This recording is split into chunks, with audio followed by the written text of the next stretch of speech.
Hello, my friends. Nós somos do Grupo OT. Este trabalho parte do princípio de que todas as disciplinas relacionam entre si para a formação do tecnólogo em EDS. Ou seja, sendo interdisciplinar essa formação, nós a compreendemos como sendo um grafo. Das profundezas da onda da perturbação surgiu o peixe grafo.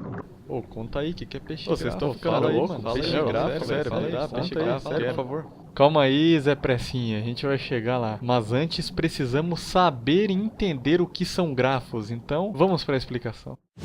Olá, eu sou o Gustavo do Grupo OT e agora é hora da história.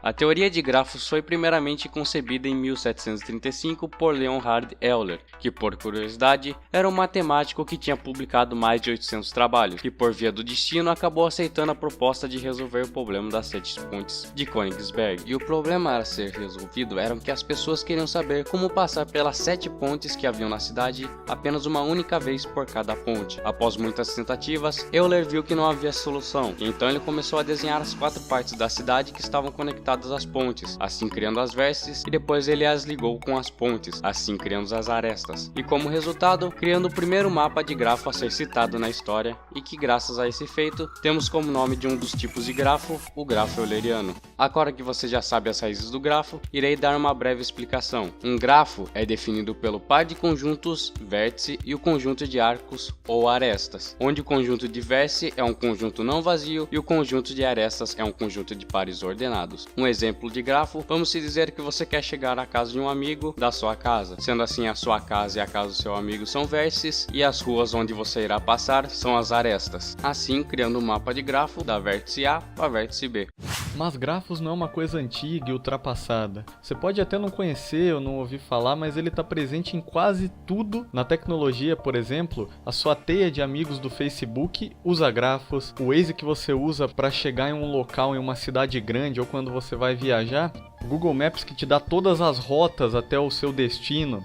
Os grafos também marcam presença em jogos. Um bom exemplo é Mini Metro, um jogo que você simplesmente constrói linhas de trem e isso é simplesmente um jogo com grafos. Mas também os mapas e os GPS inclusos nesses jogos utilizam a teoria de grafo. A própria internet é composta por grafos, também todo o mapeamento de um servidor. Ele também está presente por trás de séries, filmes, novelas, interligando todos os personagens e a relação deles.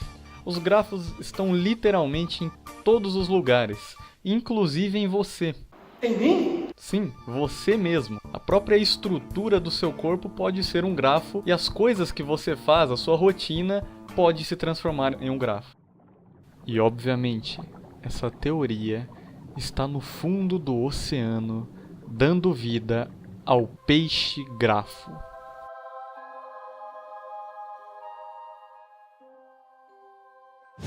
Ok, mas e o peixe grafo? O que simboliza? O peixe grafo é uma representação do site, onde as suas vértices são as páginas e as suas arestas são os links que nos direciona para alguma área do site, como administração, algoritmo, hardware, inglês. Mas vamos começar pelo home. O home optamos por exibir uma apresentação rápida dos integrantes em um carrossel e fizemos uma junção da apresentação do site com o tema de matemática discreta, que seria o grafos. Indo um pouquinho para a parte de inglês, encontramos alguns jobs em inglês como em português. Só basta clicar na bandeira respectiva a linguagem que prefira.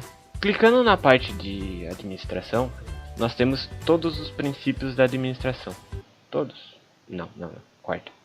Temos os princípios da administração, processos, de Henry Ford, os princípios que ele aplicou na época da teoria clássica da administração e os 10 papéis do administrador. Na parte de hardware, a gente tem uma apresentação sobre as memórias, tanto RAM, ROM, cache ou memórias secundárias. Aqui a gente fez um comparativo sobre as memórias RAM, como que elas eram antigamente e como que elas estão se tornando agora. Temos novas tecnologias de cache, falando um pouquinho da ROM, que hoje em dia está um pouco defasada. Indo para a parte de algoritmos, nós temos duas estruturas, while e for. Indo para a parte de while, a gente tem toda uma introdução e exemplos feitos.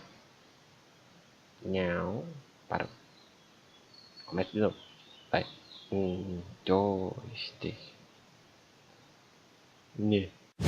Clicando na parte de while, nós temos uma introdução e exemplos de diagrama de bloco e como aplicar isso em pseudocódigo ou em Python. Descendo um pouquinho mais para baixo, nós temos 10 exercícios. Caso você queira fazer, é só acessar nosso site. Voltando para a página de algoritmos, clicando em repetição for, o que nós encontramos? Uma introdução do que é for, como ela funciona, usando o seu pseudocódigo, e temos 5 exercícios para você treinar em sua casa. Caso vocês queiram experimentar os nossos exercícios, entre no nosso site. Esse então é o amado peixe grafo. Sabe quando você estava jogando um jogo de estratégia e mandava sua tropa chegar em um determinado ponto do mapa? Ela obedecia desviando de montanhas e procurando o menor caminho até lá? Bem, isso se chama Fate Find. Muito usado no desenvolvimento de jogos eletrônicos que necessitam de movimentações e personagens pelo cenário, Fate Find, ou traduzindo ao pé da letra, encontrar um caminho, se baseia em grafos para movimentar algo de um ponto de origem até um determinado destino, desviando de obstáculos e encontrando o melhor ou até mesmo o menor caminho entre eles. Essa técnica usa de alguns algoritmos, como o algoritmo de Dijkstra. Aí bugou.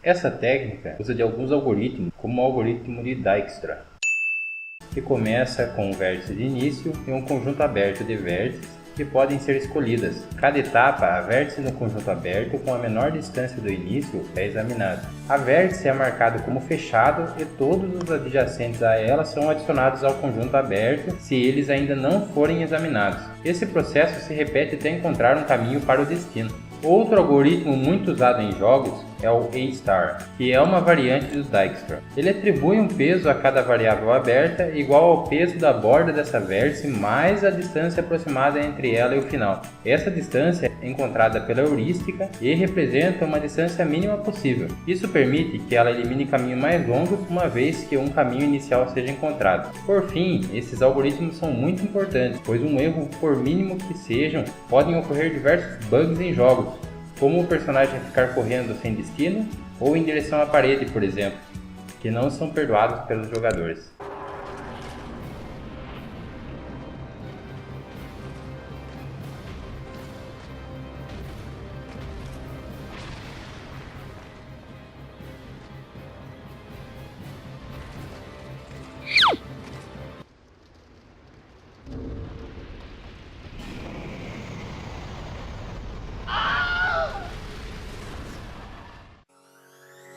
Esperamos que tenham entendido o que são e quais são as aplicações dos grafos na tecnologia.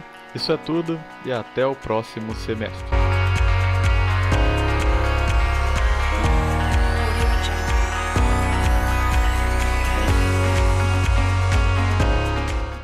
Mission complete!